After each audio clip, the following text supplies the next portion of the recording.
So ఇది వచ్చేసి DTCP and RERA approved ventures. ఇది 43 acres లో స్ప్రెడ్ అయ్యింది. సో డిటిసిపి నార్మ్స్ ప్రకారం ఏదైతే డెవలప్మెంట్స్ చేయాలో అవన్నీ అవుతున్నాయండి. ఇక్కడ నేను ప్రస్తుతం నించున్న road 100 feet road and 100 feet రోడ్లో మధ్యలో డివైడర్ వచ్చింది అండ్ ఆ డివైడర్లో ప్లాంటేషన్ వర్క్స్ అనేది అవుతుంది. Towards my left also plantation works అనేది స్టార్ట్ అయింది.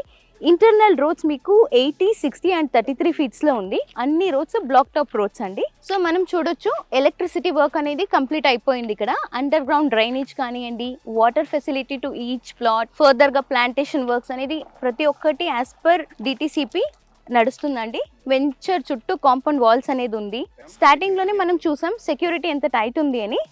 సెక్యూరిటీ డెస్క్ ఉంది అండ్ కంప్లీట్లీ సీసీటీవీ సర్వేలెన్స్లో ఉంది. నేను ఇప్పుడు పార్క్ ఏరియాలో ఉన్నాను. ఇక్కడ మనకి వాకింగ్ ట్రాక్ ఉంది. మిడిల్లో వచ్చేసి గ్రాస్ ల్యాండ్స్కేపింగ్ ఉంది, surrounded by plants.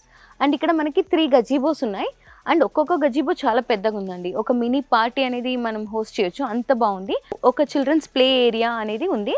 So development గురించి చెప్పాలంటే చాలా బాగా డెవలప్ చేశారు. ఇక్కడ ప్లాట్ సైజెస్ వచ్చేసి 150, 183, 200 అండ్ 250 అనేది సైజెస్ అవైలబుల్ ఉన్నాయి. సో మిడిల్ క్లాస్ వాళ్ళు అఫోర్డ్ చేసే రేంజ్లో ఇక్కడ ప్లాట్స్ అనేది అవైలబుల్ ఉందండి.